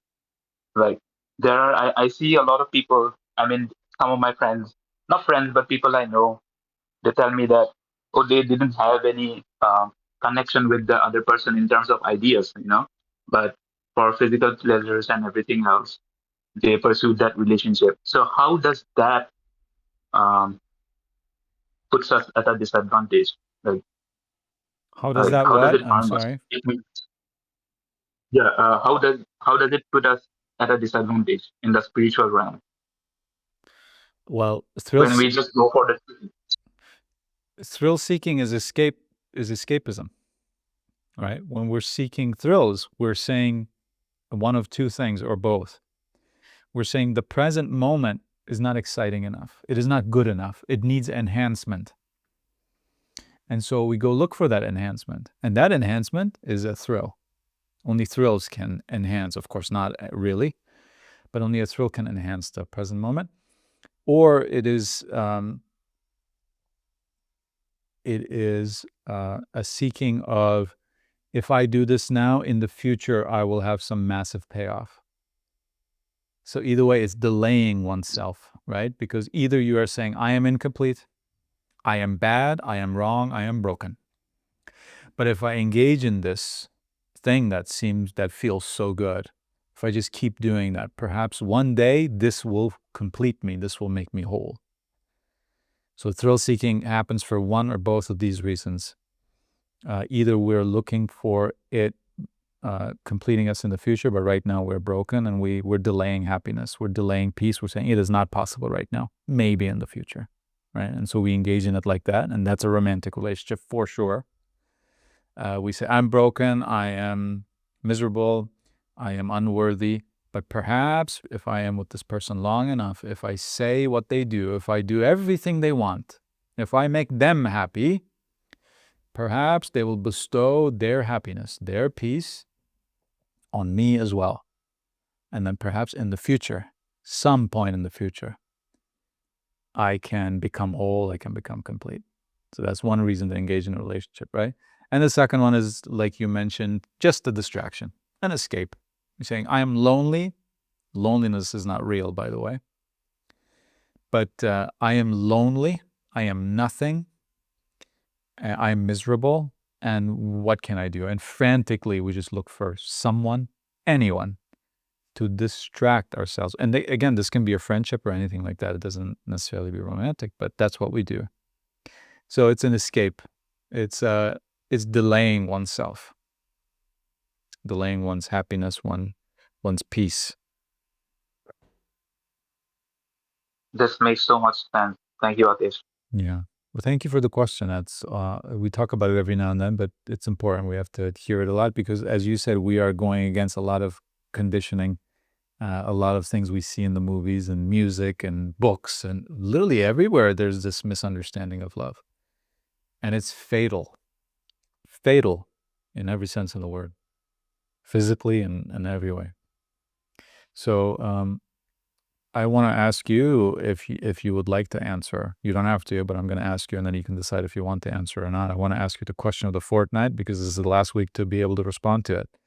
The question of the fortnight is, what will you be when you grow up?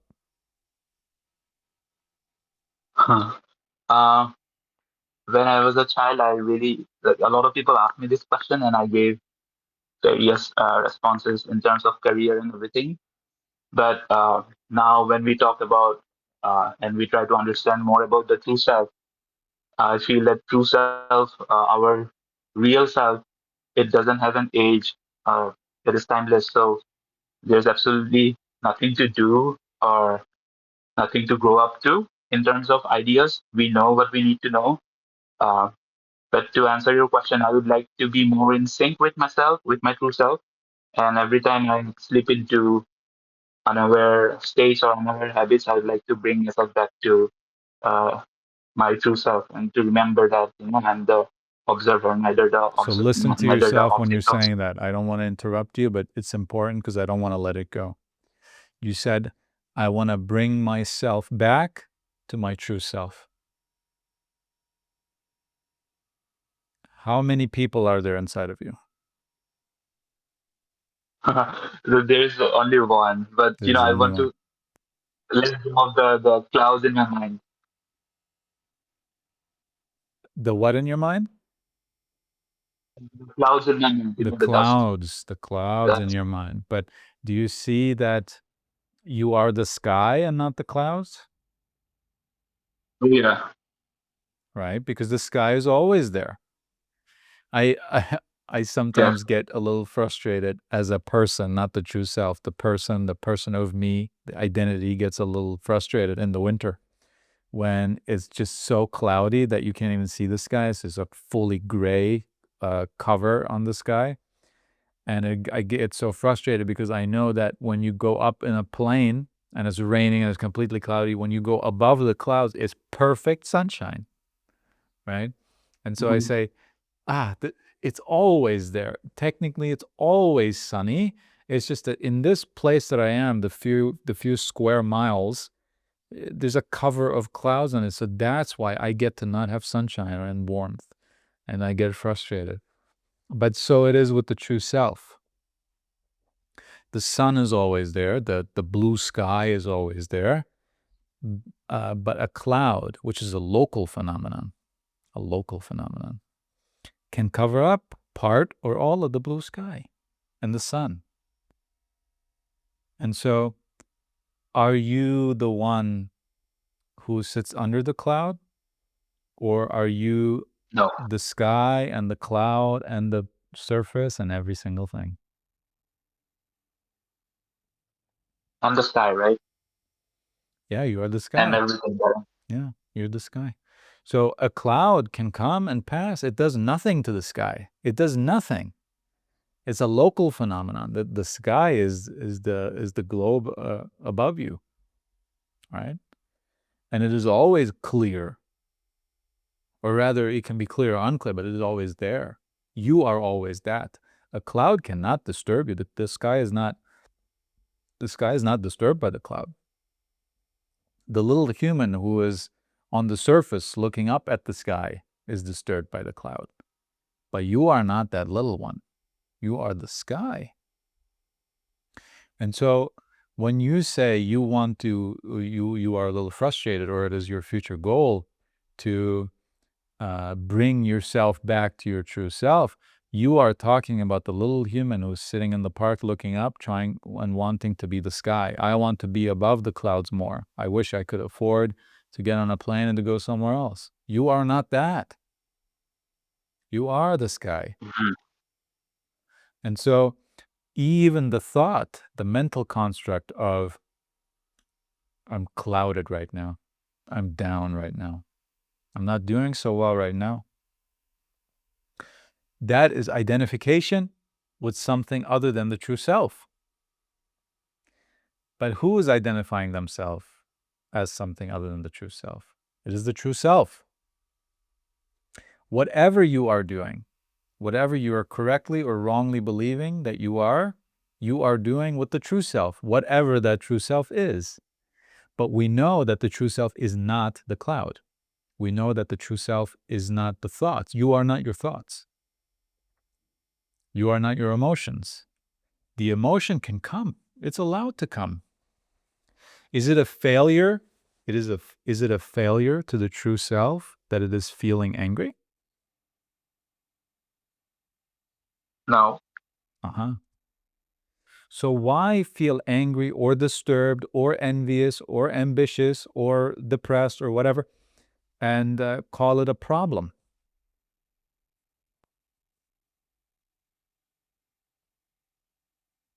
Because when we are in that state, like when we forget what our true nature is, uh, it's not a problem. But I think discerning that this is not us kind of helps us to go back to our true self. We don't have to go back, but that helps us remember what we truly are. But look, this is the thing. You are not going back. You are Yeah. already where you are going back. You are not making yourself more peace either by having a relationship or by getting out of a relationship, right? You are not giving Yeah. yourself more peace. You are seeing more of the peace that you have. And I'm not saying you have to get in or out of a relationship to see more peace. No, that seeing can and should and must be done at any point, no matter what is going on, no matter if it's cloudy or a stressful period at work or you're sick or your dog is sick. This is always there. This is always present. Peace is always present for you. There can be a cloud on it, but does the cloud diminish peace? Does peace say, I am harmed by this cloud? It does not. Does peace say, I am harmed by this stressful period in life? No, that is not my life, it says. It is your life. To the little person, right? But you are not the little person. You are not the one who goes to work and comes back. You are not the one who gets in or out of a relationship. You are not the one who realizes that they had the wrong intentions or the right intentions. You are not that one. You are the awareness.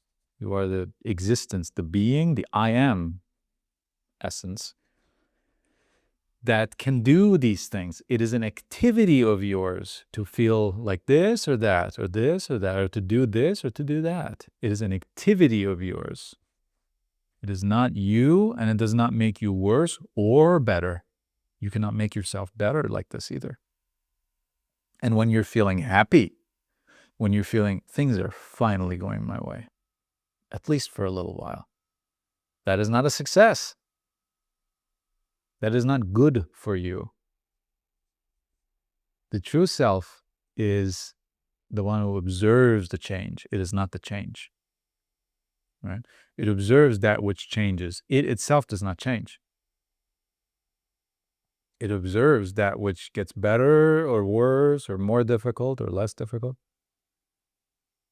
But it is not that which is more or less difficult. And so, whenever you have a thought, whenever you think you are saying something, ask yourself this: who's speaking right now? When you say, oh, I've let go of so many things. I know my career doesn't define me anymore. I know the opinions of other people don't define me. They cannot make me better or worse. It has nothing to do with me. They are just responding to an illusion, to an appearance. I know all these things. I was caught up in them for so long, but now I finally know them. And now all I want is to just be more in alignment with the true self. I want to go back to my true self. That's all I want now. Who's speaking right now? And you will see, well, the true self cannot go back to the true self. So the one who's trying to go back to the true self must necessarily not be the true self. And so once again, you're saying, I've caught it again. I've caught it again. This is a false identity. Well, it is an identity, period. And so, am I the identity? No, of course not. And so, so this too can go. This too can go. This too I do not need. Because we're speaking of time, we're saying in the future, this is my goal, this is what I want to reach, this is what I want to achieve, this is what I need to overcome to achieve that. All of this is of the false self. The false self needs time. The false self needs to overcome a hurdle, otherwise it cannot achieve itself. This is the false self. What is there for the true self to achieve in itself? What desire does the true self have that it needs to go get and it needs to achieve it, or it needs to be permitted to do so? This is all person talk. This is the person of you. The person of you talking, not you. But if you keep asking yourself, who is speaking right now? Identify yourself. Show me your ID. Who is speaking right now? If it's the true self, it will be able to show you a valid ID. If it's an imposter, it will have a no ID or a fake ID, which you can easily see. It's not good at making the real ID. It doesn't know what it is. It can only guess, right? So it's making these guesses. It's saying, this person is a religious person. I'm going to give them the fear of God. I'm going to say, I am God. God is speaking to you right now. You are a sinner. And give to charity. Go show up at church or in the mosque or in the synagogue. Impress everyone, and you may be worthy of my salvation that I can bestow upon you. The ego will take the form of God and talk like this. To the scholar, to the academic, it will say, you are still very ignorant. And you must complete this course and this course, and you must become smarter than this particular peer. This one already has their PhD. What are you still doing? Et cetera, et cetera. And so that one will assume the scholar's voice. And one who has let go of both the false idea of religion and the false idea of the intellectual, even that one still will be visited by the truth seeker. The truth seeker will come in and say, I am you. Aren't you a truth seeker? And you say, yeah, of course, I love truth. I want to be aligned with truth. I want to know more about truth. I want to live in accordance with truth. And so we'll say, okay, so then you must become a kinder person. You must become a more loving person. You must become a wiser person. You must read books. You must do this and do that and do that. And you must be more aligned with your true self. You must find yourself. You must complete yourself. You are the truth seeker. And now we are seeing, wow, even the truth seeker, I am not. The true self is not. Because how can truth seek itself? It already is itself. So if I am the truth seeker, and it is true, at some point I am the truth seeker. At some point it is good for me to identify as the truth seeker. That's what the truth seeker, because as I said before, even to identities we are grateful. Because instead of the truth seeker, I could have been the religious person who is looking at the pastor and seeing, are they watching me praying? Okay, good. I'm going to pray extra hard. Instead of doing that, at least we were saying, okay, it is neither in other people's opinions nor in religion itself. Religion is a ladder, can be very valuable, but it is not the thing itself. Philosophy is also not the thing itself. It is just a pointer, a helpful guide, perhaps at some point, but it is none of these things. It is truth itself that I'm looking for. And so that's very, very helpful.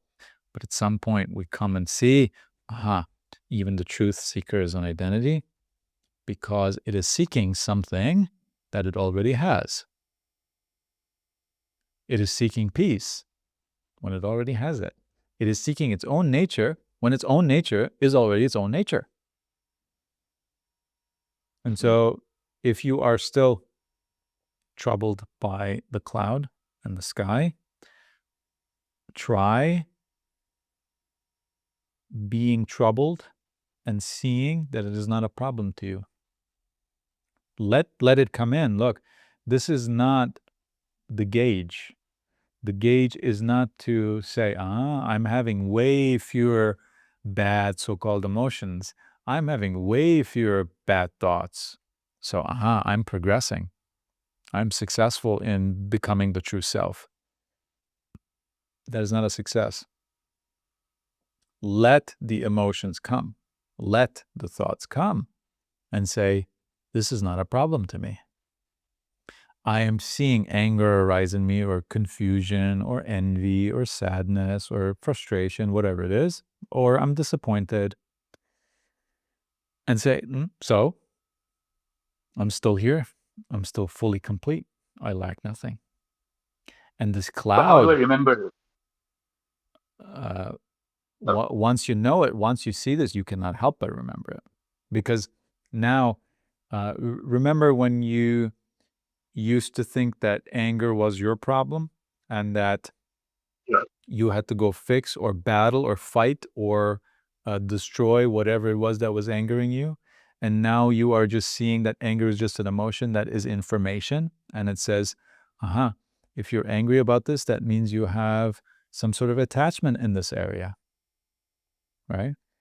And so now you're seeing it as that. Now you're seeing it as a helpful indicator of the fact that there's some kind of attachment, which I now can go and shine the light of awareness on and thereby deal with it. So just like you can see that now, but you used to not be able to see that, now you're going to more and more see that the true self does not talk of becoming. The true self does not talk of problems. The true self does not envy, because what is it envying? The true self does not seek peace, because it already has peace. So how to remember? This is how. Like I told you, every time you have any kind of thought, anything, someone is speaking in your head, say, who is speaking right now? I've done it again. I wanted to stop doing this. This is not right. I don't want to lie anymore. It just makes for a complicated life, and I want a simple, easy, good life. But I've lied again. Who's speaking right now? Well, of course, it's the person who is trying to become more honest because it wants a simpler life. That's the one who's talking. And that's okay. Right? It's okay. Of course you want a simpler life. But again, that's a logistical issue. It's not a non-logistical, it's not a spiritual, it's not going to make you a better being. It's not going to make you more existing. You already are fully here and you're a full being. So it is this person speaking. So this is a logistical issue. So, okay, now I see. I don't need to be angry about this or ashamed about this or regretting anything. I say, okay, I just need to observe what happened there in this situation. I was caught off guard. I see. So that's what momentarily, so almost intuitively made me lie instead of tell the truth, because I've been doing it for so long. It's a behavior for so long. It's difficult to counteract, but that's going to come with time. Who's speaking now? The true self. The true self is the one who knows this. The true self is the one of wisdom. The true self is the one who tells you this too is not a problem for you, and give it kindness, give it patience. And this logistical matter, we'll work on it. We'll get there. It's okay. We'll get the person there. But this is all the true self, out of completion, out of peace, out of wholeness, who is speaking here. So that's the true self. See? So whenever you hear someone speaking, ask who's speaking right now. And if they are speaking of time, if they are speaking of becoming, if they are speaking of lack, of desire, of anger, of envy, of jealousy, of disappointment, of expectation, then you can know 100% that it is not the true self speaking. And that too is not a problem. It's like, oh no, I've again spoken as the not true self. I identify with the false self. Stupid me. That too is not the true self. Who's speaking now? You can say.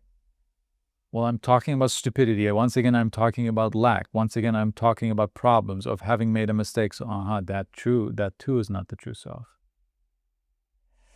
And it can have 100 more layers if it wishes to. It is not a problem. This will be seen. This will be recognized. This will be observed. And the more it is seen, the more it is recognized, the more it is observed, naturally, less and less it will be realized that this is not a problem. And naturally it will subside, right? Because if you keep sticking the wrong key into the lock, you can say, okay, it is not this key, and you go get the right one. And now more and more you can, okay, I'm already holding the wrong key. This is not going to work. I'm going to go right to the other one. It is just like with anything else, right? This is just another behavior, another habit that needs to be seen. And to identify with the false self, with the not you, is again, just yet another activity of yours. It is not you. And so it is a habit. And so just like any other logistical thing, it needs to be observed until it becomes obvious. If you keep doing it, then that means it just hasn't become obvious to you yet. And that's okay. This is the process. And but if you keep observing, if you keep aware, this is why we keep talking about awareness. If you're unaware, you're just going to keep doing it, and you're going to be unaware that you keep doing it. But if you become aware, you can become aware of the fact that you keep doing it. And even then you can keep doing it until you are not only aware, but it is obvious to you that this is wrong.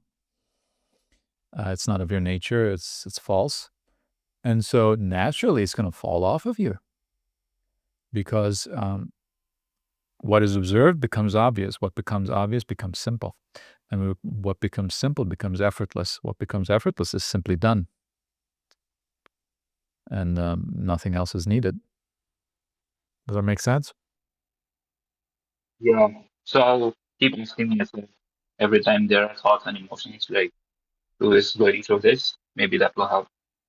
Yeah. Who's speaking right now? Like, Practice awareness. This is what I'm saying. Awareness is everything. If you are aware, you are aware. Only if you are unaware do these things. All crime is committed in unawareness. All ignorance is done in unawareness. All mistakes are done in unawareness. Otherwise, we wouldn't call it a mistake. We would have done it consciously and properly. And we would have said, this is the right thing to do. But no, it was a mistake. I didn't see that at the time. I was ignorant. I was unaware. And so you only need to observe. You do not need to know better. This is the problem we always have. We feel like we need to have the solution to a problem before fixing the problem. No, all you need to do is observe. And as you are observing, you are seeing things go wrong.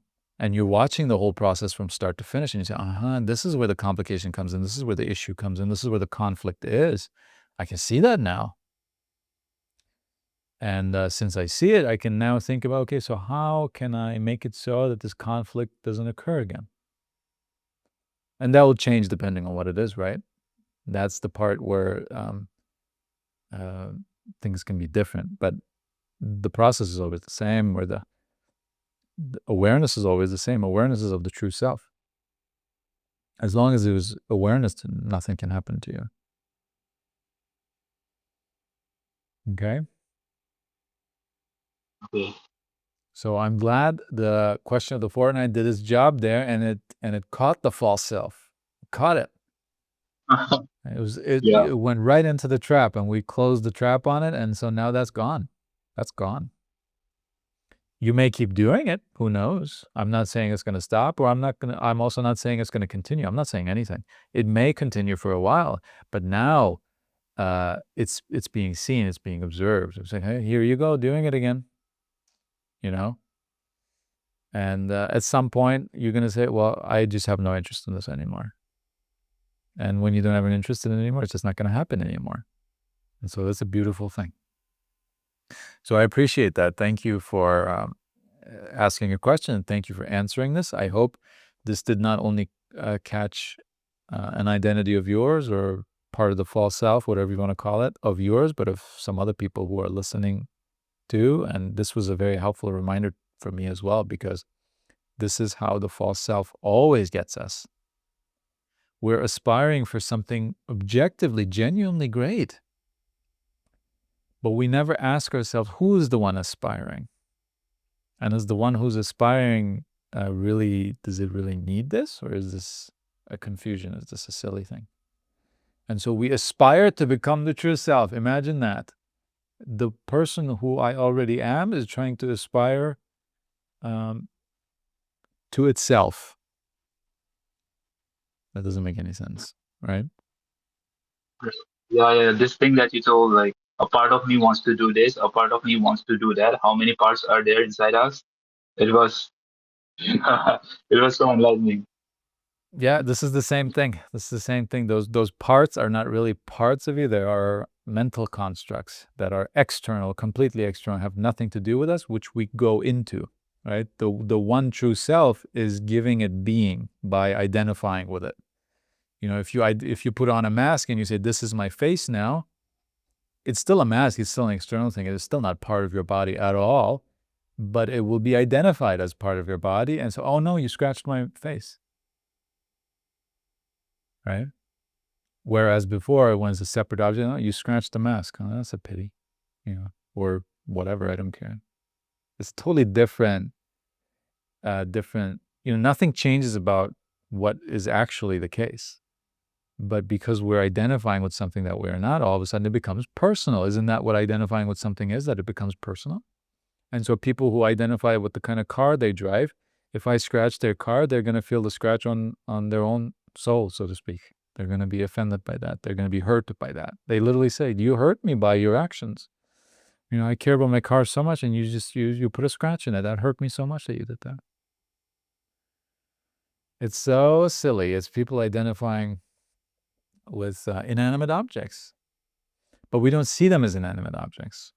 So, and when I say silly, this is something we all do. It is silly. I want to call it out. But we all do it. I'm probably going to hang up this call and then in 2 hours do something just as silly or even sillier, right? But I'm also at the same time constantly observing things that I used to not observe that are silly. And so I'm seeing more and more what the true self is not, right? And the more I see it, the more my experience of peace is increased. Is the true self changing? Am I having more peace? No, the true self is exactly what it always was, and peace was always just as much there as it always was. I am just seeing it more. It's a vision. And that's why I say we do not lack anything. If we do lack something, it is the vision of the fact that we lack nothing. So, and again, this is just a seeing. This is just like any other habit. It can be encouraged. Things can be conducive to it. And so that's what we're trying to do here.